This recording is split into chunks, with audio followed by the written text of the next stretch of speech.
للہ رب العالمین وحمد الشاکرین وافضل الصلاۃ وقبل السلام علی سید المرسلین خاتم النبیین اکرم الاولین والآخرین قائد الغر المحجلین نبی الحرمین امام القبلتین سید الکونین وسیلتنا فی الدارین صاحب کعبہ قوسین محبوب رب المشرقین ورب المغربین المزین بکل زین المنزح من کل شین جد الحسن والحسین نبی الانبیاء عظیم رجائے امیم الجود والعطاء محفظ الذنوب والخطاء شفن یوم الجزاء سر لا مغزوم در لا مغنون عالم ما کان وما یکون نور الافئدة والعیون سرور القلب المحزون سیدنا و نبینا و ملجانا و مولانا و آقانا و مرشدنا حبیبنا و طبیبنا و وکیلنا و کفیلنا و عوننا و معیننا و عیننا و عیاننا وغوثنا ومغیثنا وغیثنا وغیاثنا سیدنا ومولانا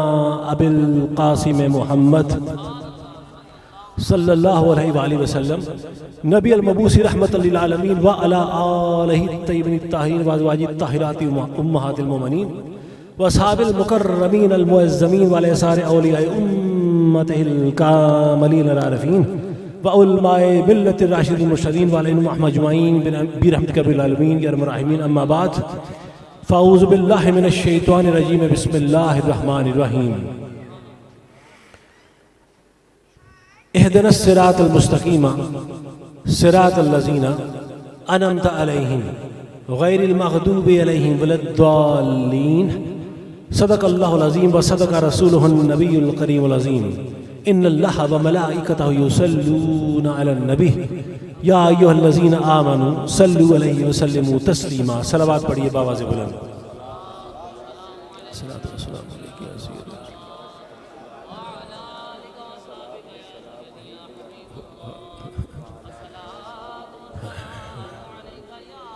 صاحبان جی وقار صاحبان محبت صاحبان ذوق و صاحبان شوق ادب خردگان نگاہ محبت ادب خردگان نگاہ ولایت میں منتظمین مجلس کو صاحبان طریقت کو صاحبان شریعت کو عشاقان رسول کو جامع میلاد کی مبارک پیش کرتا ہوں وہیں پر خراج تحسین بھی پیش کرتا ہوں کہ اس انداز سے اس محفل پاک کا انعقاد کیا اور حضور علیہ السلام کی رحمتوں برکتوں کو سمیٹنے کے لیے آپ نے خوبصورت اسباب پیدا فرمائے۔ میری دعا ہے کہ اللہ تبارک و تعالیٰ وہ قاضی الحاجات آپ کے گھروں میں جانے سے پہلے آپ کی حاجت روائی فرمائے، حضور اپنی رحمتوں کا سایہ ہم سب کے سروں پر سایہ فگن فرمائے، اور اولیاء کرام کی فیض و برکات ہم سب کے قلب و حال کو مطہر منور اور معطر کرتے رہیں۔ یہ محفل میلاد بھی ہے، محفل ایصال ثواب بھی ہے۔ محفل ایصال ثواب بخدمت جناب علامہ محمد محسن رضا صاحب قادری رضوی علیہ رحمہ، جن کا چند دنوں پہلے وصال ہوا۔ میرے ان سے ایک برادرانہ تعلق تھا اور بڑی محبت تھی، کچھ ملاقاتوں کے اندر محبت بڑی نکھر گئی، بڑی سنور گئی۔ مجھے جب معلوم ہوا چند دن پہلے تو بڑا دل کو صدمہ پہنچا اور یقین مانے بہت افسوس ہوا۔ وہ اس علاقے کی رونق تھے، اس علاقے کے لیے ایک رحمت کا باعث تھے، اور انہوں نے ایک عمر کا حصہ جو ہے اللہ تبارک و تعالیٰ کے دین کی تبلیغ اور ارشاد کے لیے انہوں نے وقف کیا۔ ان کے صاحبزادے صاحبزادیوں اور ان کی اہلیہ اور پورے خاندان کے لیے دعا اللہ پاک ان سب کو صبر جمیل عطا فرمائے، اور آنے والے ماہ و سال کے اندر ان کو اتنی خوشیوں سے نوازے کہ انہیں یہ غم زیادہ محسوس نہ ہو، ورنہ یتیمی کا روگ تو میرا مصطفیٰ بھی محسوس کرتا تھا۔ تو میری دعا ہے اللہ تبارک و تعالیٰ آپ سب پر اپنا فضل و کرم سلامت رکھے۔ صاحبان جی وقار، انہی تمہیدی کلمات پر اکتفا کرتے ہوئے میں اپنے موضوع کی جانب آنے کی اجازت چاہوں گا۔ صاحبان جی وقار، میں نے آپ کی خدمت میں سورہ فاتحہ کی نصف تا آخر آیات کو ہدیہ کرنے کا شرف حاصل کیا۔ دیکھیے سورہ اخلاص اگر قرآن کا خلاصہ ہے تو سورہ فاتحہ قرآن کا خاصہ ہے، یا پھر یوں کہوں کہ اگر سورہ فاتحہ ایک سوال ہے تو باقی کا تمام قرآن اس سوال کا جواب دیتا ہوا نظر آتا ہے، یا پھر یوں کہوں کہ اگر سورہ فاتحہ ایک دعا ہے تو باقی کا سارا قرآن اس دعا کے پیچھے آمین کہتا ہوا نظر آتا ہے۔ اور ان آیات مقدسہ مطہرہ منورہ کے اندر میرے پروردگار نے حضرت انسان کو یہ دعا سکھلائی کہ لوگوں اپنے مولا سے یہ دعا مانگو کہ الہی ہمیں ہدایت عطا فرما صراط مستقیم کی جانب، اور یہ رستہ ان لوگوں کا رستہ ہے جو تیرے انعام یافتہ بندے ہیں، جو معتوب نہیں ہوئے، جو بھٹکے ہوئے نہیں ہیں۔ صاحبان جی وقار، ان آیات میں میرے پروردگار نے اپنے کچھ انعام یافتہ بندوں کا ذکر کیا کہ جب اللہ انہیں اپنے خصوصی انعامات سے نوازتا ہے تو فوراً صراط مستقیم کی طرف چل پڑتے ہیں۔ تو تمہید کی مد میں قبلہ کیا یہ جاننا ضروری نہیں کہ آخر وہ انعامات ہیں کون سے جو اللہ اپنے مخصوص بندوں کو عطا کرتا ہے، جس کو ملتے ہیں تو فوراً صراط مستقیم کی طرف چل پڑتا ہے؟ تو انعامات کی مد میں میرے اللہ نے سب سے پہلے سورہ نحل میں آواز دی کہ بسم اللہ الرحمن الرحیم فَمَا الَّذِينَ فُضِّلُوا بِرَعَدِ رِزْقِهِمْ عَلَى مَا مَلَكَتْ أَيْمَانُهُمْ فَهُمْ فِيهِ سَوَّاءٌ أَفَبِنِعْمَةِ اللَّهِ يَجْحَدُونَ۔ خدا فرماتا ہے اللہ وہ ہے جس نے اس روئے زمین پر بعض کو بعض پر رزق میں فضیلت عنایت فرمائی، بعض کو بعض پر رزق میں درجہ عنایت فرمایا۔ تو اب خدا فرماتا ہے کہ وہ لوگ کہ جن کو ہم نے اضافی مال سے نوازا ہے تو کیوں نہیں اس اضافی مال کو ان کے حقیقی وارثوں یعنی غلاموں اور مسکینوں تک واپس لوٹا دیتے تاکہ معاشرے میں توازن قائم ہو سکے؟ اور تمہیں کیا ہو گیا ہے کہ تم اللہ کی نعمت کا انکار کرتے ہو؟ صاحبان جی وقار، میرے سامنے ایک عشاقان رسول کا ایک بڑا خوبصورت مجمع ہے۔ میرا سوال ہے کہ عربی کی فصاحت پہ غور کیجئے، خدا نے یہ نہیں کہا کہ غریبوں کا مال ان کو دے دو، بلکہ کہا کہ واپس لوٹا دو۔ دیکھیں، دے دیا اور لوٹا دیا میں فرق ہوتا ہے۔ خدا فرمانا یہ چاہ رہا ہے کہ مال حقیقتاً غریبوں کا تھا، دنیا میں امانتاً امیروں کو دیا گیا، اور اب خدا دنیا میں امیروں کو حکم کر رہا ہے کہ غریبوں کی امانت انہیں واپس لوٹا دو تاکہ معاشرے میں توازن قائم رہ سکے۔ اور پھر فرمایا کہ تمہیں کیا ہو گیا کہ تم اللہ کی نعمت کا انکار کرتے ہو؟ تو پہلے مقام پر میرے اللہ نے تمہارے رزق کو اپنا انعام قرار دیا۔ پہلا انعام کون سا ہے؟ سب بولیے، پہلا انعام کون سا ہے؟ میرے پاس زیادہ دقیقیں نہیں ہیں کہ میں گفتگو کو بہت زیادہ طول دوں، میرے پاس لگے بدے 40 سے 50 منٹ ہے جس میں مجھے گلدستہ بنا کر آپ کی تم نے ہدیہ کرنا ہے اور آپ کی دعاؤں کو سمیٹ کے یہاں سے رخصت ہو جانا ہے۔ تو اگر محمد کے ہو تو محمد کے بن کے دکھاؤ۔ تو پہلے مقام پر میرے اللہ نے تمہارے رزق کو اپنا انعام قرار دیا، اور اب دوسرے مقام پر اسی آیت کے فوراً بعد میرے مولا نے فرمایا کہ بسم اللہ الرحمن الرحیم وَجَعَلَ لَكُم بَنِينَ وَحَفَدَةً وَرَزَقَكُم مِّنَ الطَّيِّبَاتِ أَفَبِالْبَاطِلِ يُؤْمِنُونَ وَبِنِعْمَتِ اللَّهِ هُمْ يَكْفُرُونَ۔ خدا فرماتا ہے کہ اللہ وہ ہے کہ جس نے تمہیں تمہاری بیویوں کے پیٹ سے بیٹے عنایت کیے، وَحَفَدَةً اور تمہیں پوتے عنایت کیے، اور اللہ وہ ہے جس نے تمہیں طیب رزق عطا فرمایا۔ اور تمہیں کیا ہو گیا ہے کہ تم جھوٹی باتوں پر ایمان لاتے ہو اور اللہ کی نعمت کا انکار کرتے ہو۔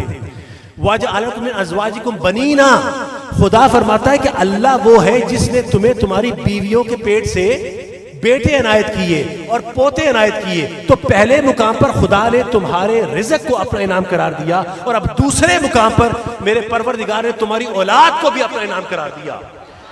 تو کتنے انعامات ہو گئے؟ دو، پہلا رزق اور دوسرا اولاد۔ بولیے، پہلا رزق اور دوسرا اولاد۔ اور اب تیسرے مقام پر خدائے پروردگار نے تمہاری جان، تمہاری زندگی کو بھی اپنا انعام قرار دیا۔ یعنی ڈائریکٹلی نہیں کہا، انڈائریکٹلی کہا، یعنی بلا واسطہ نہیں کہا لیکن بالواسطہ کہا۔ اسی سورہ نحل میں آواز دی کہ بسم اللہ الرحمن الرحیم وَاللَّهُ أَخْرَجَكُم مِّن بُطُونِ أُمَّهَاتِكُمْ لَا تَعْلَمُونَ شَيْئًا وَجَعَلَكُمُ السَّمْعَ وَالْأَبْصَارَ وَالْأَفْئِدَةَ لَعَلَّكُمْ تَشْكُرُونَ۔ خدا فرماتا ہے اللہ وہ ہے جس نے تمہیں تمہاری ماؤں کے پیٹ سے اس حال میں باہر نکالا کہ لا تعلمون شیئا، تمہارے پاس کسی چیز کا کوئی علم نہ تھا، تم مطلق جاہل تھے، مطلق بے علم تھے، تمہارے سطح شعور پر ابھی کوئی حرف کندہ نہ تھا، بالکل کورے کاغذ کی طرح تھے۔ پھر اس اللہ نے تمہیں علم دینے کے لیے سمع، سننے کی طاقت عنایت کی، والابصار، تمہیں دیکھنے کی طاقت عنایت کی، والافئدہ، اور تمہیں محسوس کرنے کے لیے دھڑکتا ہوا دل دیا۔ یہ کیوں کیا؟ لعلکم تشکرون، تاکہ تم خدا کے شکریہ ادا کرنے والے بن جاؤ۔ صاحبان جی وقار، میرا سوال ہے آپ سے، یہ سننا، دیکھنا، یہ دل، اس کا تعلق کس سے ہے؟ تمہاری جان سے ہے نا، تمہاری زندگی سے ہے۔ تو اللہ نے تیسرے مقام پر تمہیں زندگی دی، جان دی، کیوں؟ تاکہ تم خدا کا شکریہ ادا کرنے والے بن جاؤ۔ صاحبو، آپ کسی کا شکریہ اس وقت ادا کرتے ہو جب آپ کو کوئی انعام ملتا ہے۔ آپ کسی کا شکریہ اس وقت ادا کرتے ہیں جب آپ کو بولیے کوئی انعام ملتا ہے۔ تو خدا نے تیسرے مقام پر تمہاری جان، تمہاری زندگی کو بھی اپنا انعام قرار دیا۔ تو کتنے انعامات ہو گئے؟ پہلا، دوسرا، تیسرا، اولاد۔ پہلا رزق، پھر تمہارا اولاد، اور پھر تمہاری جان۔ یہ تین انعامات ہو گئے نا۔ اب ذرا گنتے جائیے۔ میں آپ کو کوئی ہیر رانجھا کا قصہ نہیں سنا رہا، کوئی سسی پنو کی داستان نہیں سنا رہا۔ یہ وہ محبت کی داستان ہے جو قرآن میں میرے مولا نے اپنے حبیب کے لیے لکھی ہے۔ بس اب یہ مدح سرائی سنو اور مرتضیٰ کو اپنی دعا میں یاد رکھنا۔ تو تین انعامات ہو گئے۔ یہ میں نے خدا کی کتاب کھولی ہے، یہ میں نے اللہ کی کتاب کھولی ہے، اور جس مقام پر میں اپنے آپ کو قرآن سے جدا کروں، آپ کو حق بنتا ہے کہ مجھے یہاں سے رخصت کر دیجئے۔ لیکن محمد کا غلام ہوں، اپنے مولا کا غلام ہوں، تو آپ کو مایوس نہیں کروں گا، اور میں جانتا ہوں کہ مجھے اپنے مزاج، آشنا لوگوں کے مزاج پر کیسے آنا ہے۔ اس لیے میں بس چند دقیقے ہیں، ذرا میرے ساتھ ساتھ رہیے گا۔ تین انعامات، مال، جان اور اولاد۔ اب میں نے خدا کے حضور ہاتھ جوڑ لیے، یہ میرے جڑے ہاتھوں کو دیکھیے۔ میں نے کہا مولا، کیا یہی وہ انعامات ہیں جو تو اپنے پاک بندوں کو عطا کرتا ہے؟ کیا یہ مال، جان، اولاد یہی وہ انعامات ہیں جو اپنے بندوں کو عطا کرتا ہے؟ جن کو ملتے ہیں وہ صراط مستقیم کی طرف چل پڑتا ہے؟ مولا کیا یہی وہ انعامات ہیں؟ معاف کریں، اگر یہ انعامات ہیں نا، تو یہ انعامات تو فرعون کے پاس بھی بہت تھے۔ یہ مال، جان، اولاد، یہ انعامات تو حامان کے پاس بھی بہت تھے۔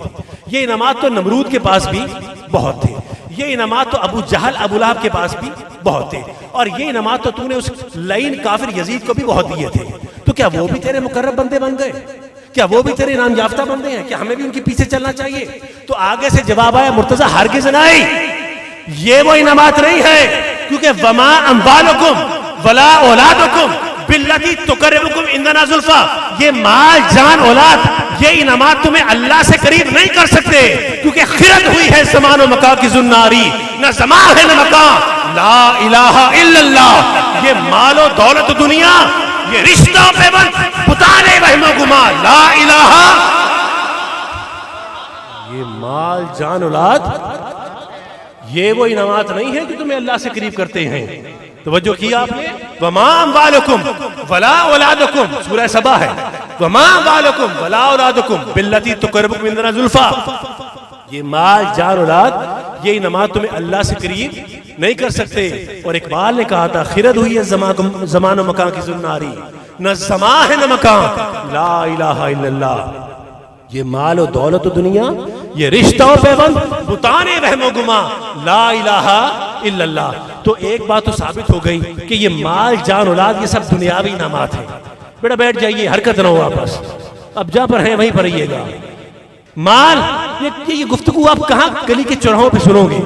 اب اگر آ گیا ہوں تو ان دقیقوں کو غنیمت جانیے، ان دقیقوں کو بخدا غنیمت جانیے۔ یہ بات میں مقام تکبر میں نہیں، مقام تشکر میں کہہ رہا ہوں۔ توجہ ہے آپ کی؟ مجھے اپنے کلام کے کجمج ہونے پر کوئی بھروسہ نہیں، پر تمہارے حسن سماعت پر بھروسہ رکھتا ہوں۔ توجہ کیجئے گا، میرے ساتھ رہیے گا۔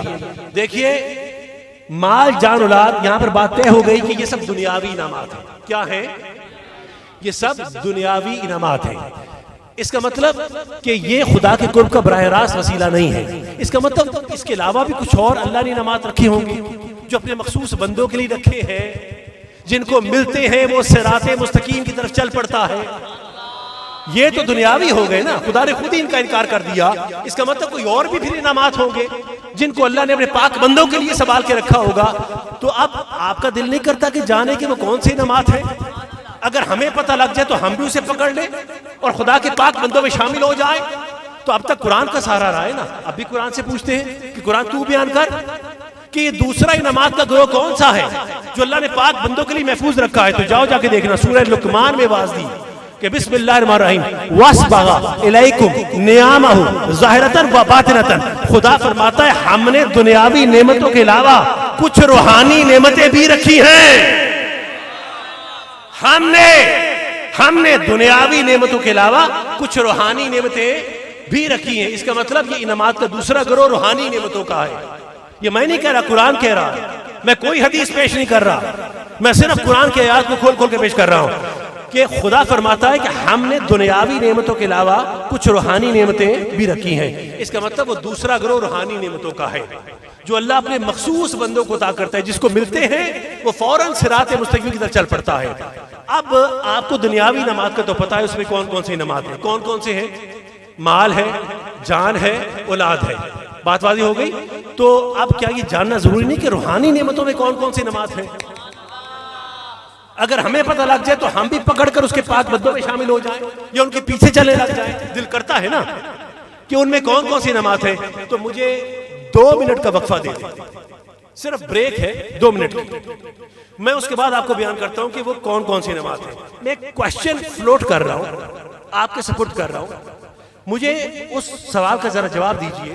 اللہ ہے نا، قادر مطلق ہے، سب کچھ کرنے پہ قادر ہے، ٹھیک؟ اس کی دسترس سے کوئی چیز دور نہیں ہے، کچھ چیز ناممکن نہیں ہے اس کے لیے. وہ چاہتا تو ان دونوں گروہوں کو اپنے قرب کا وسیلہ بنا سکتا تھا. ان دونوں انعامات کے گروہوں کو اپنے قرب کا وسیلہ بنا سکتا، کر سکتا تھا نا. پر اس نے ایسے نہیں کیا.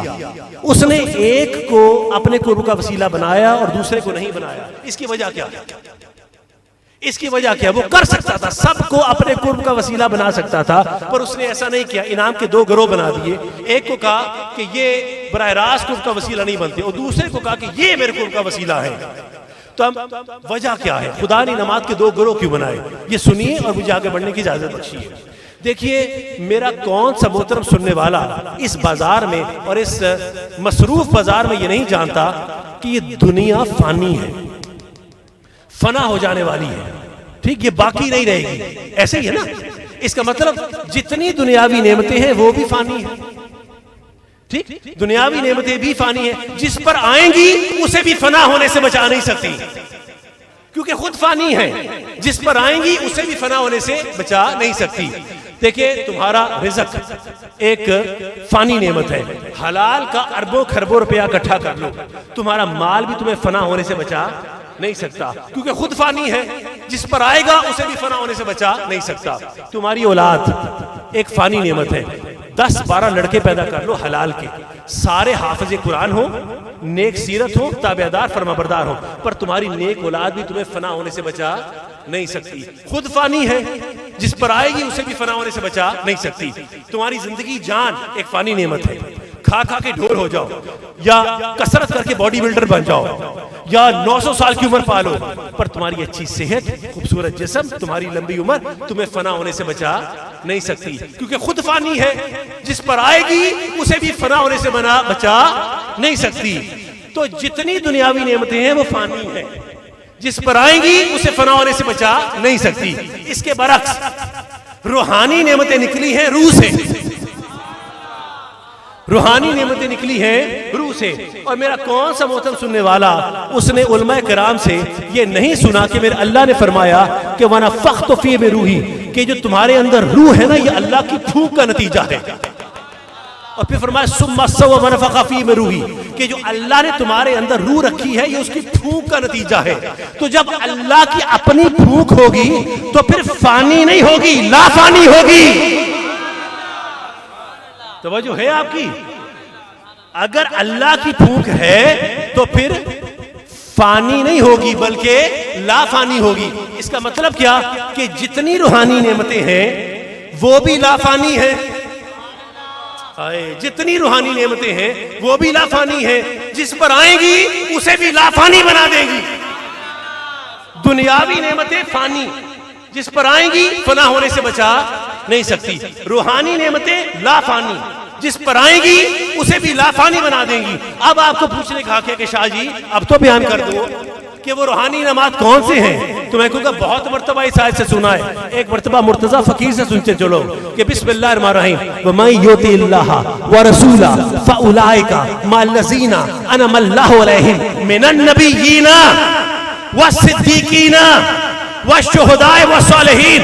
یعنی حسین کی شہادت بھی روحانی نعمت، علی کی ولایت بھی روحانی نعمت، صدیق کی صداقت بھی روحانی نعمت، میرے مصطفیٰ کی نبوت بھی روحانی نعمت۔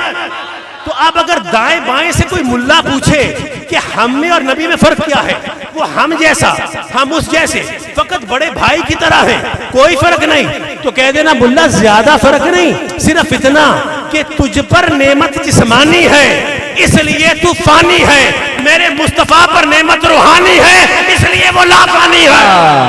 نعرہ تکبیر، نعرہ رسالت، نعرہ حیدری، عظمت و شان مصطفیٰ، رفعت و مقام مصطفیٰ، آستانہ عالیہ آل مہار شریف، نعرہ رسالت۔ اگر ملا مجھے نہیں پوچھے کس طرف ہے، ادھر ہے کہ ادھر ہے، لیکن میں نے ایک قانون آپ کے سامنے رکھ دیا، اگر کوئی پوچھے کہ کیا فرق ہے ہم میں اور نبی میں، وہ ہم جیسا، ہم اس جیسے، تو کہ ملا جی زیادہ فرق نہیں ہے، صرف اتنا کہ تجھ پر نعمت جسمانی ہے اس لیے تو فانی ہے، میرے مصطفیٰ پر نعمت روحانی ہے اس لیے وہ لا فانی ہے۔ روشن ہے نقش سید ابرار آج بھی، محفوظ ہے حضور کا کردار آج بھی، سنتے ہیں کان آپ کی گفتار آج بھی، نظروں میں ہے وہ عالم انوار آج بھی، ایک ایک ادا حضور کی مشہود ہے یہاں، میرا رسول آج بھی موجود ہے یہاں۔ تاجدار ختم نبوت، ہم اپنے نبی کے، ہم اپنے نبی کے، ہم اپنے نبی کے، نعرہ رسالت۔ یہ گفتگو منتقل ہو رہی ہے آپ تک گفتگو منتقل ہو رہی؟ میرے جذبات کا اتار چڑھاؤ یا میرا کرسی پر دائیں بائیں ہونا صرف اس لیے کہ کسی اینگل سے، کسی زاویے سے بات آپ کے دلوں میں گھس جائے۔ وہ کہتے ہیں نا جنہیں محبت اور ٹیڈج بڑھ جاتا ہے، میری کوشش ہے کہ میں آپ کے پیٹ کے اندر گھس جاؤں اور نبی کی بات کو ظاہر کے کانوں سے سنیے، دل کے کانوں سے سنیے، ظاہر کی آنکھ سے نہ تماشا کرے کوئی، وہ دیکھنا تو دیدہ دل وا کرے کوئی۔ توجہ کیا آپ نے؟ اچھا، تو اہدنا الصراط المستقیم، اہدنا الصراط المستقیم، الہی ہدایت عطا فرما صراط المستقیم کی جانب۔ بیٹا ایک کویسچن کرنا ہے کہ سارے انعام یافتہ بندے یہ سب صراط مستقیم کی طرف چلتے ہیں، ایسے ہی ہے نا؟ تو بذات خود صراط مستقیم کتنا بڑا انعام ہے کہ جن کو انعامات ملتے ہیں وہ سارے صراط مستقیم کی طرف چل پڑتے ہیں۔ تو آپ سوچئے کہ بذات خود صراط مستقیم کتنا بڑا انعام ہوگا۔ تو اتنا بڑا انعام ہے تو کیا یہ جاننا ضروری نہیں کہ صراط مستقیم ہے کیا؟ یہ کس چڑیا کا کیا نام، یہ کس چڑیا کا نام ہے، اس کی کیمیکل کمبینیشن کیا ہے، اس کا سورس آف اوریجن کیا ہے، یہ کیا چیز ہے، یہ صراط مستقیم ہے کیا؟ تو جاؤ قرآن اٹھا کے دیکھو، میرے مولا نے فرمایا کہ ان ربی علی صراط مستقیم، تمہارا اللہ صراط مستقیم پر ہے، تمہارا اللہ صراط مستقیم پر ہے۔ تو اس کا مطلب کہ اگر خدا صراط مستقیم پر ہے تو جتنے نام یافتہ بندے ہیں جب وہ صراط مستقیم کی طرف چلتے ہیں تو در حقیقت وہ خدا کی طرف چلتے ہیں۔ تو ثابت ہوا کہ اللہ کا قرب حاصل کرنا یہ کائنات کا سب سے بڑا انعام ہے۔ اللہ کا قرب حاصل کرنا یہ کائنات کا سب سے بڑا انعام ہے۔ لوگ کہتے ہیں کہ ہمارے لیے قرآن کافی ہے، تو اب ذرا سنتے چلو کہ قرآن کافی ہے تو کس کے لیے؟ ہمارے پسینے کا قطرہ بعد میں زمین پہ گرتا ہے، پہلے قرآن پڑھتا ہے۔ اب ہم آپ کو قرآن سے علیحدہ نہیں کریں گے اور نہ علیحدہ ہونے دیں گے، اور آپ سنیے کہ قرآن کافی ہے تو سنیوں کے لیے کس طرح سے کافی ہے۔ ٹھیک؟ تو اللہ کی ذات صراط مستقیم بولیے پر ہے، اللہ کی ذات صراط مستقیم پر ہے، تو سارے نام یافتہ بندے صراط مستقیم کی طرف چلتے ہیں۔ مطلب اللہ کا قرب حاصل کرنا کائنات کا سب سے بڑا انعام ہے، بولیے سب سے بڑا انعام ہے خدا کا قرب حاصل کرنا۔ اب میرا ایک مسئلہ پڑ گیا قبلہ حضرت جی، ایک کویسچن ہے، سوال ہے، میری کنفیوژن ہے، اسے آپ دور کر دیں، آپ کو بھی تو دور کرنی چاہیے میری کنفیوژن۔ وہ سوال یہ ہے کہ وہ قادر مطلق اللہ ہے، اس کا اپنا بنایا ہوا قانون ہے کہ وہ کبھی بندوں میں نہیں آتا، ٹھیک؟ اور اگر خدا بندوں تک آ جائے تو خدا خدا نہیں رہتا، اور اگر بندہ خدا تک چلا جائے تو بندہ بندہ نہیں رہتا، مطلب یہ اس کے قانون ہے۔ تو خدا کسی کی حصوں میں نہیں آتا، ہم اس کا ادراک نہیں کر سکتے، ہم اسے دیکھ نہیں سکتے۔ خدا کہتا ہے میں صراط مستقیم پر ہوں، تو مولا ہم وہ پیاسے ہیں جنہیں ہدایت کا پانی چاہیے، ٹھیک، ہمارے نفس کی سرکش کھیتی کو ہدایت کا پانی چاہیے، تو ہمیں تو دیکھنا ہے کہ صراط مستقیم کدھر ہے، اور تو اس کے اوپر کھڑا ہے، تو مولا ہم کس طرف دیکھیں؟ تو رائٹ ہے، لیفٹ ہے، آگے ہے، پیچھے ہے، کدھر کھڑا ہے؟ ہم کیسے تجھے دیکھیں؟ ہم نے صراط مستقیم پر چلنا ہے، اگر آنا ہے اس کی طرف، تو مولا تو کدھر ہے؟ کہاں ڈھونڈے؟ اوپر، نیچے، دائیں بائیں، کدھر؟ تیرا اپنا کہنا ہے کہ جدھر دیکھو ادھر اللہ کا چہرہ ہے۔ پر ایک بات سنیے کہ انسان کا یہ تقاضا فطری ہے کہ اس کو ہدایت کے لیے کوئی ظاہری نمونہ چاہیے جس کو دیکھ کر وہ رہنمائی حاصل کر سکے، پر خدا تو مجسم وجود سے پاک ہے۔ تو مجھے بتائیے پھر ہم اس کے پیچھے کیسے چلے؟ تو ہماری سوچ، ہماری فکر، ہمارے زاویات فکر، ہمارا طرز استدلال ہمیں یہ سوچنے اور سمجھنے پر مجبور کرتا ہے کہ ایک ایسی ہستی کا وجود لازم ہے جس کا چلنا خدا کا چلنا ہو، جس کا اٹھنا خدا کا اٹھنا ہو، جس کا بیٹھنا خدا کا بیٹھنا ہو، اس کی کال خدا کی کال ہو، اس کی چال خدا کی چال ہو، اس کا حال خدا کا حال ہو، اس کی پیکار خدا کی پیکار ہو، اس کی للکار خدا کی للکار ہو، اس کا قرار خدا کا قرار ہو۔ اگر وہ صراط مستقیم پر کھڑا ہو تو خدائے پروردگار کی صفات کا آئینہ دار بن کے کھڑا ہو، جس کو دیکھے تو یقین کرے کہ ہاں اگر یہ صراط مستقیم پر ہے تو پھر اللہ بھی ہے۔ ٹھیک، اگر ہم اس کو دیکھیں تو یقین کریں کہ ہاں اگر یہ وجود صراط مستقیم پر ہے تو پھر اللہ بھی ہے۔ اب سوال پیدا ہوتا ہے وہ ہے کون کہ جو خدا کا خلیفہ بن کے صراط مستقیم پر کھڑا ہے اور خدا کی صفات کا عکاس بن کر آئینہ دار بن کے کھڑا ہے؟ وہ ہے کون؟ او سنیو، او سنیو، وہ ہے کون کہ جو خدا کی صفات کا آئینہ دار، خدا کا نمائندہ بن کے کھڑا ہے، جو صراط مستقیم پر ہے، جس کو دیکھیں تو تم اور میں یقین کریں کہ ہاں اگر یہ ہے تو پھر وہ بھی ہے۔ تو ہمیں اس کو تلاش کرنا ہے، وہ کون ہے؟ بات واضح ہوئی؟ ہمیں اس کو بولیے تلاش کرنا ہے کہ وہ ہے کون۔ دیکھیے، آپ دعا کرتے ہیں کہ یا اللہ مجھے ہمیں صراط مستقیم پر رکھی، یہ دعا کرتے ہو؟ یہ بات اگر آپ نے نہ سنی تو میرے آنے کا مقصد یہ ہے یہاں سے۔ ٹھیک، میں صراط مستقیم ڈھونڈ رہا ہوں کہ صراط مستقیم ہے کیا اور کون کھڑا ہے اس پر۔ ایک تو اللہ کی ذات ہے، اب ذرا سنتے چلو کہ اس کی نمائندگی کون کر رہا ہے۔ آپ کیا دعا کرتے ہیں کہ مولا ہمیں صراط مستقیم پر رکھی۔ حضرت آپ مسجد میں امامت اگر کراتے ہیں تو مقتدی آپ کو کہیں گے، آپ کے والد صاحب کو بھی کہتے ہوں گے جناب دعا کیجیے امام صاحب اللہ پاک ہمیں صراط مستقیم پر رکھے۔ ایسے ہی بچے ماں باپ کو کہتے ہیں، شاگرد استاد کو کہتے ہیں، مرید پیر کو کہتے ہیں جناب دعا کریں اللہ ہمیں صراط مستقیم پر رکھے۔ میں کون ہوتا ہوں آپ کی دعاؤں پر شک کرنے والا یا آپ کی دعاؤں کے اندر کے اخلاص میں کوئی نکتہ ڈھونڈنے والا یا کوئی کوتاہی ڈھونڈنے والا؟ میں کون ہوتا ہوں؟ آپ جانے، آپ کا خدا جانے۔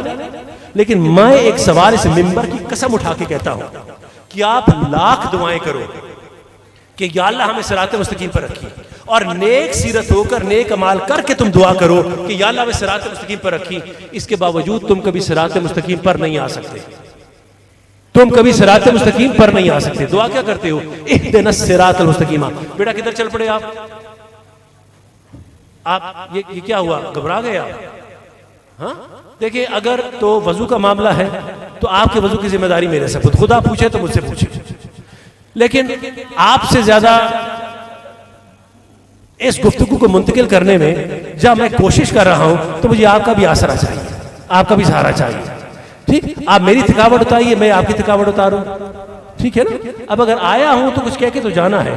اب ممبر میں بیٹھا ہوں، یہ میرا ممبر مجھے اختیار دیتا ہے کہ میں آپ پر اپنی گرفت کو مضبوط رکھوں، ورنہ میری کیا اوقات، اس ممبر کی ساری اوقات ہے جس پر میں بیٹھا ہوں، یہ ہمیں اختیار دیتا ہے کہ آپ پر اپنی گرفت کو مضبوط رکھیے۔ اب ذرا سنیے اس بات کو کہ دعا کیا کرتے ہو؟ اہدنا الصراط المستقیم، الہی ہدایت عطا فرما صراط مستقیم کی طرف، ٹورڈز صراط مستقیم، صراط مستقیم کی جانب۔ یہ نہیں کہتے صراط مستقیم پر، کہتے ہو صراط مستقیم کی طرف ہدایت عطا فرما۔ فرق ہے نا دونوں میں؟ دیکھیں آپ ہلے نہیں ہیں، آپ نے جملے کو محسوس نہیں کیا۔ چلے میں جملے کو تھوڑا اور بڑھاتا ہوں۔ بڑے بڑے غوث، کتب، ابدال، ائمہ کرام یہ نہیں کہہ سکتے کہ وہ صراط مستقیم پر ہے، وہ نہیں کہہ سکتے کہ وہ صراط مستقیم پر ہے۔ ابھی بھی آپ نہیں ہلے، چلے میں تھوڑا سا جملے کو اور بڑھاتا ہوں. بڑے بڑے پیغمبر، انبیاء، اصحاب اور اولو العزم پیغمبر یہ نہیں کہہ سکتے کہ وہ صراط مستقیم پر ہیں.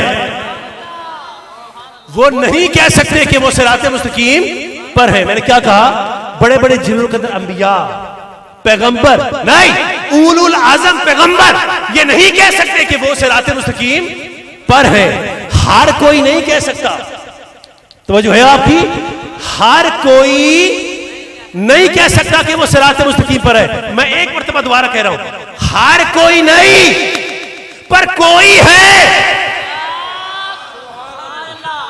ہر کوئی نہیں پر کوئی ہے کہ جو کہہ سکتا ہے کہ وہ صراط مستقیم پر ہے. بس مجھے ان چند دقیقوں میں اس کوئی کو تلاش کرنا ہے. ہائے ہائے ہائے، مجھے ان چند دقیقوں میں اس کوئی کو تلاش کرنا ہے. وہ کوئی ہے کون؟ میں نے کیا کہا؟ بڑے بڑے انبیاء نہیں کہہ سکتے کہ وہ صراط مستقیم پر ہیں. ہر کوئی نہیں کہہ سکتا پر کوئی کہہ سکتا ہے. تو یہ کوئی ہے کون؟ وہ میرے سنیو، یہ کوئی ہے کون کہ جو صراط مستقیم پر ہے اور اپنے اللہ کی نمائندگی کا حق ادا کر رہا ہے؟ جس کو دیکھیں تو یقین کرے کہ ہاں اگر یہ صراط مستقیم پر ہے تو اللہ بھی ہے. تو وہ ہے کون؟ بس ان چند دقیقوں میں اس کوئی کو تلاش کرنا ہے. سنیے، اب تھوڑی سی بات سخن گفترانہ بھی ہے، تھوڑی علمی بھی ہے، لیکن ایسے بیان کروں گا کہ میرا 4 سال کا بچہ بھی سمجھ جائے. دیکھیے، میں نے بڑا فضلی جملہ کہا نا کہ بڑے بڑے انبیاء نہیں کہہ سکتے کہ وہ صراط مستقیم پر ہیں. دیکھیے، عربی زبان کے اندر 2 حروف جار ہیں. ایک ہے الف سے الا اور ایک ہے عین سے الا. الف زیر لام چھوڑیے لی، اوپر کھڑا الف کیا بنا؟ الا. الا کا مطلب ہوتا ہے کسی چیز کی طرف، ٹورڈ سم تھنگ، اشارہ ہے کسی چیز کی جانب. اور عین سے الا کا مطلب ہوتا ہے کسی چیز پر. الا کا مطلب کسی چیز کی طرف. اچھا، میں اپنے نوجوانوں کے لیے بتا دوں یہ حروف جار ہوتے کیا ہیں. جیسے آپ اردو یا انگلش پڑھتے ہیں تو اس میں پروپوزیشن ہوتی ہے نا، جیسے انگریزی زبان کی پروپوزیشن ہوتی ہے to, on, off, in, with وغیرہ وغیرہ. اردو زبان کی بھی پروپوزیشن ہوتی ہے کا، کے، کی، وہ، تو، میں، پر وغیرہ وغیرہ. اسی طرح سے عربی زبان کی بھی پروپوزیشن ہوتی ہے، اس کو کہتے ہیں حروف جار. بات واضح ہو گئی؟ سمپل ہو گیا نا، آسان ہو گیا. تو اس میں سے 2 حروف جار پیش کیے، ایک الف سے الا اور ایک عین سے الا. الا کا مطلب ہوتا ہے کسی چیز کی طرف، جانب، ٹورڈ سم تھنگ، اشارہ ہے. عین کا مطلب ہوتا ہے الا، کسی چیز پر. ٹھیک، میں مثال پیش کروں. آپ اور میں محفل میلاد میں بیٹھے ہیں، ٹھیک، آپ بھی صاحب کرم ہو، میں بھی صاحب کرم ہوں. آپ بھی صاحب فضل ہو، میں بھی صاحب فضل ہوں. آپ بھی صاحب نصیب ہو، میں بھی صاحب نصیب ہوں. کیوں؟ کیونکہ ذکر مصطفیٰ کی محفل سے جائیے. باوجود اس کے آپ میں اور مجھ میں فرق ہے. وہ فرق یہ ہے کہ آپ سارے کے سارے ممبر کی طرف منہ کر کے بیٹھے ہیں اور میں اکیلا ہوں جو ممبر پر بیٹھا ہوں. آپ سب کے لیے الہ ہے، میرے لیے الہ ہے. بات واضح ہوئی؟ آپ سب کے لیے الہ ہے، میرے لیے الہ ہے. اب بات واضح ہو گئی؟ اب میں آگے بڑھوں. اچھا، اب میں نے کیا کہا کہ بڑے بڑے انبیاء یہ نہیں کہہ سکتے کہ وہ صراط مستقیم پر ہیں. بھائی، ابراہیم علیہ السلام کا نام تو سنا ہے آپ نے، درود ابراہیم کے مخاطب اول، ٹھیک، اور اللہ کا گھر زمین پر بناتے ہیں، آتش نمرود میں کودتے ہیں، بیاب و گیا زمین کو آباد کرتے ہیں، بیٹے اسماعیل کی قربانی دیتے ہیں. جب خدا نے اتنی محبوب چیزوں کی آزمائش میں مبتلا کیا اور وہ کھڑے اترے، پورے اترے، تو اللہ نے فرمایا کہ قال انی جاعلک للناس اماما، جا ہم نے تجھے لوگوں پر امام بنا دیا.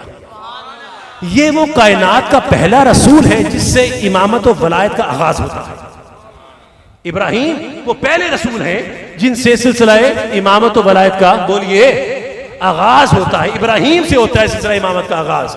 نبی بن چکے ہیں، رسالت بھی مل چکی ہے، خدا بعد میں کہہ رہے کہ اب تجھے امام بنایا. تو اس سے آپ نے غور کیا کہ سلسلہ امامت جو ہے وہ ابراہیم علیہ السلام سے شروع ہوتی ہے.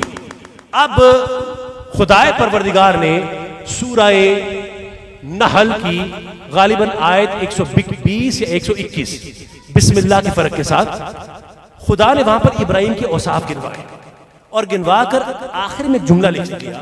فرمایا کہ اجتباہ وحداہ الہ صراط مستقیم، ہم نے ابراہیم کو چن لیا اور ہدایت کی صراط مستقیم کی طرف،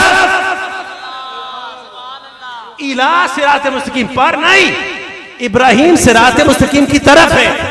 میں اپنے بزرگان اور دوستوں کی موجودگی میں چیلنج دیتا ہوں آپ کو، دائیں بائیں لیفٹ رائٹ سب کو چیلنج ہے کہ پورا 30 پاروں کا قرآن کھولو، مرتضیٰ کو کسی بھی زاویے سے عربی میں سے کوئی ایسی آیت لا کے دکھا دو جہاں کا مفہوم یہ نکلتا ہو کہ ابراہیم صراط مستقیم پر ہے۔ خدا کی قسم میں ابھی بیان کرنا چھوڑ دوں گا، حفاظ بیٹھے ہیں، مجھے کوئی ایک آیت نکال کے دکھا دو، آپ کو نہیں ملے گا، خدا کی قسم کہیں پر بھی نہیں ملے گا۔ کیوں؟ کیونکہ ابراہیم صراط مستقیم کی طرف ہے، پر نہیں، الی صراط مستقیم۔ لیکن میں نے آپ کو ابراہیم کا چیلنج تو نہیں دیا، میں نے تو آپ کو 1,23,999 انبیاء کرام کا چیلنج دیا ہے نا میں نے۔ بیٹا آپ تھک گئے ہیں، یہ ہمارا بیٹا تھک گیا ہے، چلے جانے دیجئے، خدا حافظ۔ ظرف ہے اپنا اپنا، ٹھیک ہے، لیکن آپ کی حرکت جو ہوگی وہ اس طرح سے ڈسٹرب کرتی ہے اور پھر ذوق سماعت بھی متاثر ہوتا ہے، ذوق گفتگو بھی متاثر ہوتا ہے۔ تو میں کہہ چکا کہ نبی کی ہو تو نبی کے بن کے دکھا، ٹھیک، ذرا اس طرف میری طرف توجہ رکھیے گا۔ تو میں نے آپ کو سارے انبیاء کا چیلنج دیا، 1,23,999 انبیاء کرام کا۔ تو چلے جا کے دیکھتے ہیں سورہ انعام کی غالباً آیت 86 ہے یا 87 ہے، بسم اللہ کے فرق کے ساتھ۔ یہ وہ واحد مقام ہے جہاں پر اللہ نے آدم سے لے کر عیسیٰ تک سارے موٹے موٹے انبیاء کے نام لیے ہیں۔ پورے قرآن میں ایسے نام کہیں اکٹھے کسی مقام پر نہیں آئے، صرف سورہ انعام کا یہ وہ مقام ہے جہاں پر اتنے زیادہ پیغمبروں کے جو نام ہیں اسماء گرامی وہ اکٹھے آئے۔ خدائے پروردگار نے آدم سے لے کر عیسیٰ تک سارے انبیاء کے نام گنوائے، 2 لفظوں کے ساتھ ان سب کے وصف کو بیان کیا، اور بیان کرنے کے بعد خدا نے آخر میں مشترکہ طور پر ایک جملہ لکھ دیا، فرمایا کہ وَاجْتَبَيْنَهُمْ وَهَدَيْنَهُمْ إِلَىٰ صراط مستقیم، ہم نے سب کو چن لیا اور ہدایت کی صراط مستقیم کی طرف، إِلَىٰ صراط مستقیم، الا نہیں، إِلَىٰ صراط مستقیم، سارے انبیاء صراط مستقیم کی طرف۔ اب میں آپ کو دوبارہ چیلنج دے رہا ہوں کہ آدم سے لے کر عیسیٰ تک مرتضیٰ کو پورے 30 پاروں میں سے چلو کسی ایک نبی کا نام لا کے دکھا دو کہ جس کے لیے کہیں پر لکھا ہو کہ وہ صراط مستقیم پر ہے۔ آپ مجھے دکھائیے، میں ابھی آپ کے علاقے میں آنا ہی چھوڑ دوں گا، بڑا اچھا موقع ہے مجھے روکنے کا، لیکن میں جانتا ہوں کہ نبی کے غلاموں کو کوئی نہیں روک سکتا، مصطفیٰ کے غلاموں کو کوئی نہیں روک سکتا۔ آپ کو پورے قرآن میں کہیں نہیں ملے گا، کیوں؟ کیونکہ آدم صراط مستقیم کی طرف، نوح ادریس صراط مستقیم کی طرف، ابراہیم اسماعیل صراط مستقیم کی طرف، یعقوب و یوسف صراط مستقیم کی طرف، موسیٰ اور ہارون صراط مستقیم کی طرف، یحییٰ اور عیسیٰ صراط مستقیم کی طرف۔ 1,23,999 انبیاء کرام سب کے سب صراط مستقیم کی طرف، الا نہیں، الا۔ اور اب تمہارا نبی، میرا نبی محمد مصطفیٰ، بسم اللہ الرحمن الرحیم، یاسین والقرآن الحکیم انک لمن المرسلین الا الا الا صراط مستقیم۔ ہاں کیا بات ہے، کیا کہنے۔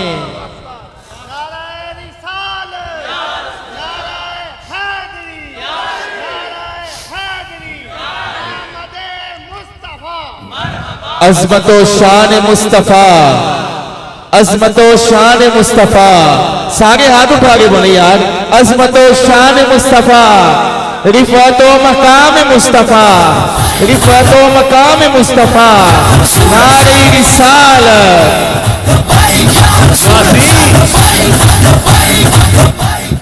یاسین والقرآن الحکیم انک لمن المرسلین الا الا الا صراط مستقیم۔ ارے او سید و سردار، ارے او طیب و طاہر، اس حکمت بھرے قرآن کی قسم جس کو ہم نے تجھ پر نازل فرمایا، ارے سارے رسولوں میں صرف ایک تو ہے جو صراط مستقیم پر ہے، سارے رسولوں میں صرف ایک تو ہے جو صراط مستقیم پر ہے، یعنی میرا مصطفیٰ قدم رکھتا جاتا ہے، پیچھے صراط مستقیم بنتی جاتی ہے۔ تو قرارداد پاس ہو گئی، صراط مستقیم کچھ بھی نہیں، میرے مصطفیٰ کے قدموں کے نشانات ہیں۔ صراط مستقیم کچھ نہیں، میرے مصطفیٰ کے آمینہ کے لال کے قدموں کے نشانات ہیں۔ جتھے یار پب رکھدا اوتھے اگدا سرودا بوٹا، جہاں یار کی ادا وہاں خدا کی رضا۔ ٹھیک، تو اللہ نے اپنے حبیب کے لیے فرمایا کہ الا صراط مستقیم، بس یہ ہے جو صراط مستقیم پر ہے۔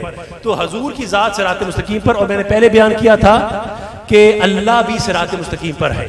میں نے کہا تھا نا کہ ان ربی علی صراط مستقیم، کہ اللہ بھی صراط مستقیم پر ہے اور تمہارا مصطفیٰ بھی صراط مستقیم پر ہے۔ بات ہوگی واضح؟ اب میرے مجدد پاک کا ایک قول سنو۔ میں مرید ہوں مجدد الفسانی کا، میں نقشبندی ہوں، اور میرے لیے میرا پیر ہی سب کچھ ہے، میرے مجدد الفسانی میرے لیے سب کچھ ہے۔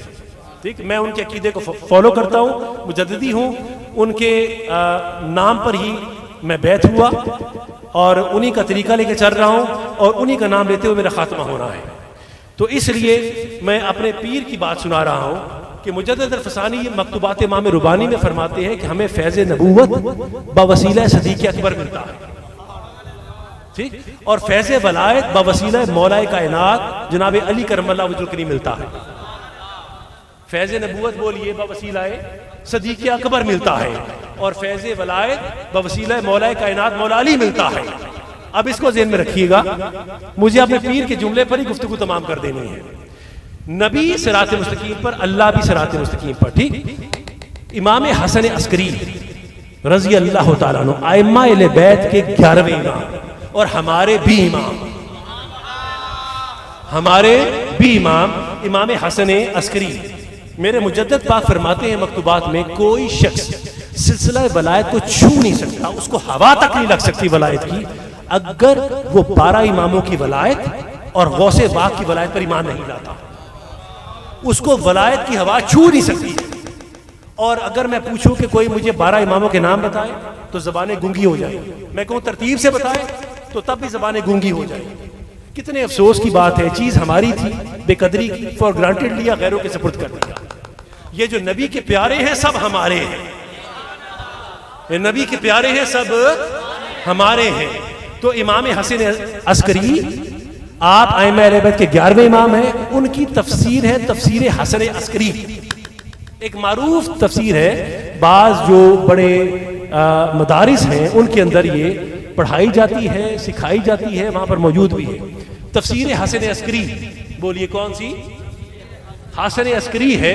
میں اس میں سے ایک چھوٹا سا قول پیش کر رہا ہوں، ٹھیک، ذرا غور سے سنیے، ذہن میں ہے نا کہ اللہ صراط مستقیم پر، نبی بھی صراط مستقیم پر۔ امام حسن عسکری فرماتے ہیں، امام حسن عسکری فرماتے ہیں کہ جب ہجرت کا واقعہ ہونے لگا اور خدا نے حکم کیا نبی مکے کی زمین اگر تجھ پر تنگ کر دی گئی ہے تو مدینے چلا جا، میرا مصطفیٰ جب ہجرت کے لیے نکلتا ہے تو سب سے پہلے گیا اپنے برادر علی کے پاس اور جا کے کہتے ہیں کہ اے علی کیا تو اس بات پر راضی ہے کہ آج کی رات میرے بستر پر نفس محمد بن کے لیٹ جائے؟ آج کی رات میرے بستر پر نفس محمد بن کے لیٹ جائے، اور اگر لوگ میرے قتل کا ارادہ کریں تو میری جگہ تو قتل کر دیا جائے، کیا راضی ہے؟ علی نے کہا یا رسول اللہ میں راضی ہوں، یا رسول اللہ میں راضی ہوں۔ علی کی رضائیں لینے کے بعد اب میرا نبی اس کے پاس گیا جو عتیق بھی ہے، رفیق بھی ہے، شفیق بھی ہے، صدیق بھی ہے۔ میرا نبی گیا اپنے یار کوثار کے پاس، یار غار کے پاس، یار پیکار کے پاس، یار میزار کے پاس۔ میرا نبی گیا اپنے یار صدیق کے پاس اور جا کر فرماتے ہیں، سنیے گا تفسیر حسن عسکری کے الفاظ ہے، صدیق کیا تو اس بات پر راضی ہے کہ آج کی رات سفر میں میرا رفیق بن جائے؟ نہ صرف یہ بلکہ اگر میں مصیبتوں میں گرفتار ہوں تو میری وجہ سے تو بھی گرفتار ہو جائے، نہ صرف یہ بلکہ میری وجہ سے تیرے قبیلے والے تجھ پر سرکشی کے تانے لگائے، نہ صرف یہ بلکہ تیرے گھر والوں پر بھی مظالم ڈھائے جائے، کیا تو اس بات پر راضی ہے تفسیر کے الفاظ ہے کہ سیدنا صدیق اکبر کی آنکھوں میں موٹے موٹے آنسو آ گئے، ٹپ ٹپ ٹپ۔ فرماتے ہیں یا رسول اللہ صدیق کا حال کیا پوچھتے ہیں؟ یا رسول اللہ صدیق کی نمازیں، صدیق کی قربانیاں، صدیق کا جینا، صدیق کا مرنا، صدیق کا اٹھنا بیٹھنا، یا رسول اللہ سب کا سب آپ کے لیے۔ وہ جو آیت ہے نا کل ان صلاتی و نسکی و محیایا و مماتی للہ رب العالمین، کہ فرما دیجیے میرا جینا مرنا نمازیں قربانیاں سب مولا تیرے لیے، اسی کو ہی پیش کر دیا سیدنا صدیق اکبر نے، کہا میرا جینا میرا مرنا میری نمازیں قربانیاں یا رسول اللہ سب کا سب آپ کے لیے۔ اب سنیے تفسیر حسن عسکری کے الفاظ جس کے لیے میں ساری گفتگو کی آپ کے سامنے، آگے سے رسول اللہ فرماتے ہیں اے ابو بکر اگر تیری زبان تیرے دل کے موافق ہے، یعنی جو تیری زبان پر ہے وہی تیرے دل میں ہے، اگر ایسے ہے تو میں اللہ کا آخری نبی تجھ سے یہ وعدہ کرتا ہوں کہ خدا تجھے میرے ساتھ وہ مرتبہ اور مقام عطا کرے گا جو ایک جسم کو اپنے سائے کے ساتھ ہوتا ہے، جو ایک جسم کو اپنے سائے کے ساتھ ہوتا ہے۔ ہمارا یہ عقیدہ ہے کہ نبی کا سایہ کوئی نہیں تھا، حضور کا سایہ کوئی نہیں تھا، لیکن جو سائے کی طرح جڑ کے رہا وہ میرے سیدنا صدیق اکبر کی ذات تھی، وہ سیدنا صدیق اکبر کی ذات تھی۔ تو مجھے بتائیے جہاں جسم ہوتا ہے وہیں پر سایہ ہوتا ہے؟ بتائیے مجھے، جہاں جسم ہوتا ہے وہیں پر سایہ ہوتا ہے۔ نبوت جسم ہے، صداقت اس کا سایہ ہے۔ نبوت جسم ہے، صداقت اس کا، تو جہاں جسم وہیں سایہ۔ تو اگر نبوت پیکار میں صداقت بھی پیکار میں، اگر نبوت قرار میں صداقت بھی قرار میں، اگر نبوت پہاڑ پہ صداقت بھی پہاڑ پہ، اگر نبوت غار میں صداقت بھی غار میں، اگر نبوت میزار میں صداقت بھی میزار میں، اور اگر نبوت صراط مستقیم پر تو صداقت بھی صراط مستقیم پر۔ تبھی تو میرے نبی علامہ نے فرمایا کہ پروانے کو شمع بلبل کو پھول بس، صدیق کے لیے ہے خدا کا رسول بس، صدیق کے لیے ہے خدا کا رسول بس۔ تو میرا پیشوائی طریقت، میرا شیخ طریقت سیدنا صدیق اکبر، وہ بھی صراط مستقیم پر، اور میں نے امام حسن عسکری سے کون سے اس کو واضح کیا، بیان کیا۔ تو میرا نبی صراط مستقیم پر، میرا صدیق صراط مستقیم پر ہو گئے۔ میرے مجدد پاک کا ایک کال کا حصہ مکمل ہو گیا۔ اب سنو، میں نے ابھی کچھ دیر پہلے ایک جملہ کہا تھا، آپ نے شاید غور نہیں کیا، میں نے کہا اللہ کا لفظ صرف میرے نبی کے لیے آیا۔ میں نے کہا تھا حضرت جی، میں نے کہا ادھر میرے وقت تک کو ذرا، میں نے کیا کہا کہ اللہ صراط مستقیم کا لفظ کس کے لیے آیا؟ مصطفیٰ کے لیے، اور کسی کے لیے نہیں آیا۔ میں نے کہا نا ابھی، سنا، میں نے غلط کہا تھا، میں نے قصداً جان کے غلط کہا تھا، اسی مقام کے لیے میں نے غلط کہا تھا۔ دیکھیں میں مان رہا ہوں میں نے غلط کہا تھا، قصداً کہا۔ اب سنیے، ایک اور ہے جس کے لیے قرآن میں اللہ کا لفظ آیا کہ وہ بھی براہ راست اس کے بارے میں کہا گیا کہ وہ صراط مستقیم پر ہے۔ وہ ہے کون اور وہ آیت کیا ہے؟ چلیے سنتے ہیں۔ سورہ نحل کی آیت 76 یا 77 بسم اللہ کے فرق کے ساتھ۔ بسم اللہ الرحمن الرحیم۔ وَضَرَبَ اللَّهُ مَثَلًا رَجُلَيْنِ أَحَدُهُمَا أَبْكَمُ لَا يَقْدِرُ عَلَى شَيْءٍ وَهُوَ قَالِبٌ عَلَى مَوْلَاهُ أَيْنَمَا يُوَجِّهُ لَا يَأْتِي بِخَيْرٍ هَلْ يَسْتَوِي هُوَ وَمَن يَأْمُرُ بِالْعَدْلِ وَهُوَ عَلَى صِرَاطٍ مُسْتَقِيمٍ، وَهُوَ عَلَى صِرَاطٍ مُسْتَقِيمٍ۔ خدا مثال پیش کرتا ہے ایک گونگے بہرے شخص کی جو اپنے مالک پر بوجھ ہے، جب اس کا مالک اسے کسی کام سے بھیجتا ہے تو کبھی خیر کی خبر نہیں لاتا۔ خدا فرماتا ہے کیا ایسا انسان اس شخص کی برابری کر سکتا ہے کہ جو عدل کا حکم دیتا ہے اور صراط مستقیم پر ہے؟ صراط مستقیم پر ہے، عدل کا حکم دیتا ہے اور صراط مستقیم پر ہے۔ اس کا مطلب ایک اور ہے، صیغہ واحد ہے، ایک اور ہے کہ جو صراط مستقیم پر ہے اس کے لیے بھی اللہ کا لفظ ہے۔ وہ کون ہے؟ بس میں اپنی گفتگو سے بہت قریب ہو گیا، اپنی منزل سے بہت قریب ہو گیا، سنیے گا ذرا۔ عبداللہ ابن مسعود رضی اللہ تعالیٰ عنہ، وہ اس کی شان نزول بیان کرتے ہیں۔ کون؟ اس سے زیادہ شان نزول خوبصورت آپ کو کہیں نہیں ملے گی۔ عبداللہ ابن مسعود فرماتے ہیں، یہ پتہ ہے کون ہے عبداللہ ابن مسعود؟ یہ کون صحابی رسول تھے؟ ہم جو احناف ہیں نا، امام اعظم کے پیروکار، جو زیادہ تر فقہ لیتے ہیں نا امام اعظم نے جو لیا ہے، جو اصول لیے ہیں، وہ سارے کے سارے روایت کیے عبداللہ ابن مسعود سے، ان سے لیے ہیں۔ اس کی وجہ کیا تھی کہ عبداللہ ابن مسعود کو نبی کے ساتھ وہ قرب حاصل تھا کہ جب نماز کی حالت ہوتی تھی تو بالکل حضور کے پیچھے کھڑے ہوتے تھے، بالکل حضور کے پیچھے سیدنا عبداللہ ابن مسعود رضی اللہ عنہ وہ کھڑے ہوتے تھے، اور حضور کا عصا مبارک ان کے پاس ہوتا تھا نماز میں، اور آپ کے نالین پاک کو سینے پہ باندھ کے رکھتے تھے۔ آپ ہم سے پوچھتے ہو کہ نماز میں نبی کا خیال آ جائے تو نماز باطل ہو؟ ارے وہ تو حضور کے جوڑے بھی سینے پہ باندھ کے رکھتے تھے۔ شوق تیرا اگر نہ ہو میری نماز کا امام، میرا قیام بھی حجاب، میرا سجود بھی حجاب۔ توجہ ہے آپ کی؟ یہ ابن مسعود ہے۔ اتنے قرب کی بنا پر امام اعظم نے ان سے زیادہ تر روایات لی ہیں فقہ کو ترتیب دینے کے لیے۔ بات واضح ہو گئی؟ اب سنیے عبداللہ ابن مسعود ہی کی روایت ہے، فرماتے ہیں کہ ایک روز ہم نبی کی امامت میں نماز ادا کر رہے تھے کہ نماز ختم ہوئی، میں دوڑا اور گھر کے باہر، مسجد کے باہر دروازہ جو تھا میں وہاں پر کھڑا ہو گیا، دوسرا دروازہ حضور کے گھر میں کھلتا تھا۔ کہتے میں باہر کھڑا ہو کر حضور کا انتظار کرنے لگا۔ اسی اسلام میں سرکار دو عالم باہر آئے تو میں نے حضور کا رستہ روک لیا۔ میں نے کہا یا رسول اللہ گستاخی چاہتا ہوں رستہ روکنے کی، پر میرا ایک سوال اس کے جواب دیتے جائیں۔ حضور نے فرمایا ابن مسعود سوال پیش کر۔ کیا سوال پیش کر؟ کیا؟ سنو میرے ساتھ رہو، اسی لیے آپ کو کہہ رہا ہوں کہ میرے ساتھ ساتھ رہو۔ کیا سوال پیش کر؟ تو عبداللہ ابن مسعود ڈائریکٹ سوال کرتے ہیں کہ یا رسول اللہ ہمیں یہ تو پتا ہے کہ قرآن میں الا کا لفظ آپ کے لیے آیا ہے، اس سے زیادہ سیدھا شان نزول کیا ہوگی؟ فرماتے ہیں ہم جانتے ہیں کہ آپ صراط مستقیم ہے، الا کا لفظ آپ کے لیے آیا ہے، لیکن یا رسول اللہ یہ دوسرا کون ہے؟ یہ جس کا اشارہ میں نے آیت میں دیا ہے نا، فرماتے ہیں یہ دوسرا کون ہے جس کے لیے الا آیا ہے کہ وہ بھی صراط مستقیم پر ہے؟ یہ کون ہے؟ سوال سن لیا؟ اب ابھی ایک لڑکا یہاں سے اٹھ کے گیا تھا، ہے نا، اٹھ کے گیا تو میری توجہ ہٹ گئی تھی، ٹھیک، اکھڑ گئی۔ میں نے کہا کون ہے؟ اچھا جا رہے ہو، چلو ٹھیک ہے۔ تو گفتگو میری بدل گئی۔ پھر میں نے جب تسلی کر لی اس کے بعد میں دوبارہ گفتگو شروع کر دی۔ آپ کبھی جب کسی مجلس میں جاتے ہیں نا تو مجلس میں کچھ دیر کے لیے ایسے ہوتا ہے کہ لوگ گفتگو سے اکھڑتے ہیں، دیکھتے کون آیا، چودھری صاحب آئے ہیں، بٹ صاحب آئے ہیں، انصاری صاحب آئے ہیں، رانا صاحب آئے ہیں، ٹھیک، کون آیا ہے، سید صاحب آئے ہیں، پیر صاحب کون آیا ہے۔ جب تسلی ہوتی ہے پھر دوبارہ موضوع چل پڑتا ہے۔ ایسے ہوتا ہے کہ نہیں ہوتا؟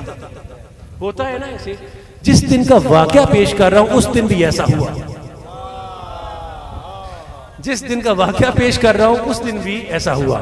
ادھر ابن مسعود نے سوال کیا یا رسول اللہ وہ دوسرا کون ہے جس کے لیے قرآن مجید میں الا کا لفظ آیا؟ تو حضور کے اچھا جب سوال کیا تو مسجد کے دوسرے دروازے سے یا اسی دروازے سے جناب علی پاک تشریف لائے۔ کون تشریف لائے؟ علی پاک تشریف لائے۔ جب تشریف لائے تو عبداللہ ابن مسعود کی توجہ ذرا ہٹ گئی، وہ دیکھتے ہیں اچھا کون آئے؟ تاجدار حالت آئے، شیر خدا آئے، مشکل کشا آئے، حسنین کے بابا آئے، فاطمہ کے شور نامدار آئے، میرے علی کے میرے علی کے رسول کے برادر آئے۔ جب تسلی کر لی کہ علی پاک آئے ہیں تو پھر واپس رسول اللہ کی طرف متوجہ ہوئے۔ اچھا رسول میرے سوال کا جواب دیجئے، یہ دوسرا کون ہے جس کے لیے قرآن میں الا کا لفظ آیا؟ تو میرے نبی کے چہرے پر ہلکا سا تبسم آیا اور فرماتے ہیں ابن مسعود اپنی آنکھ سے دیکھتا ہے پھر پوچھتا ہے کون ہے؟ ہاتھ اٹھا کے بولے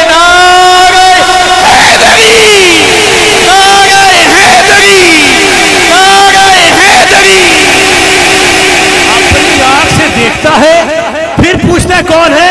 ارے وہ علی ہے جس کے بارے میں کہنے والے نے کہا کہ آئینہ خانے اسے عکس جلی کہتے ہیں، لے جائے عشق میں ولیوں کا ولی کہتے ہیں۔ حرف حرف پڑھا میں نے تو معلوم ہوا کہ کل دین محمد کو علی کہتے ہیں، کل دین محمد کو علی کہتے ہیں۔ تو پہلا اللہ صراط مستقیم پر، میرا نبی صراط مستقیم پر، میرا صدیق صراط مستقیم پر، اور میرا علی صراط مستقیم پر۔ میرے مجدد پاک کا قول سچ ہو گیا کہ نہیں ہو گیا؟ ٹھیک ہے۔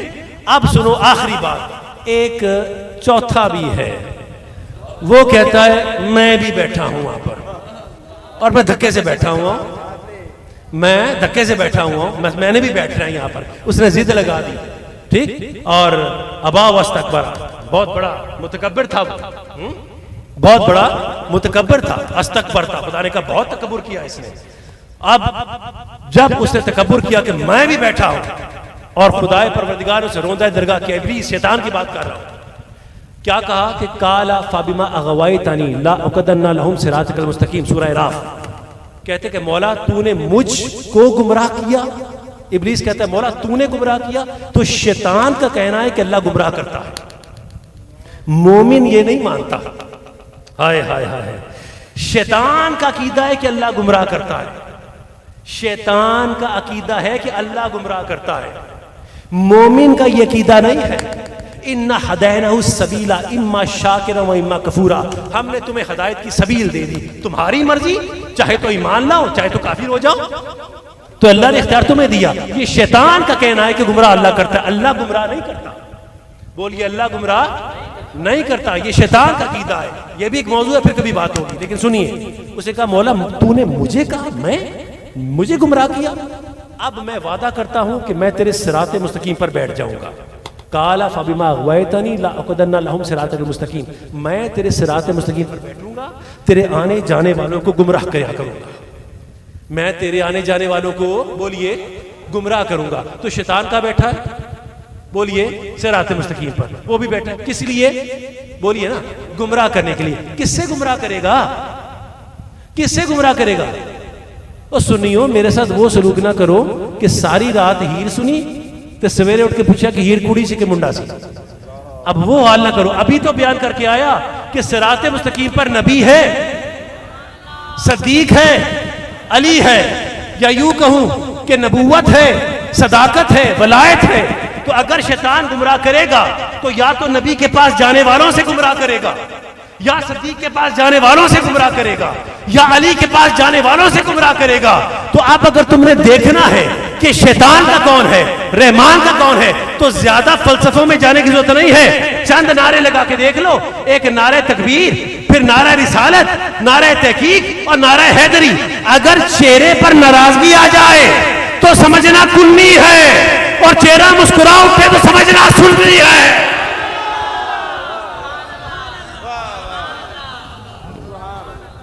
اب زیادہ فلسفوں میں جانے کی ضرورت نہیں ہے. اب زیادہ فلسفہ، صرف چند نعرے لگا کے دیکھو، اگر چہرے پہ مسکراہٹ آ جائے تو سمجھنا عاشق ہے، اور چہرہ بگڑ جائے تو سمجھنا منافق ہے. اس شاہ سے کونین میں بہتر نہیں کوئی، بہتر کا کیا ذکر ہے، ہمسر نہیں کوئی. حق یہ ہے کہ ایسا تو پیمبر نہیں کوئی، جرار و بہادر نہیں، صفدر نہیں کوئی. اس نور کا کیا وصف کروں میں کہ وہ کیا تھا، بس نور خدا، نور خدا، نور خدا تھا. وما علینا الا البلاغ. وصلی اللہ تعالی علی رسول خیر خلقہ محمد وآلہ وصحبہ اجمعین.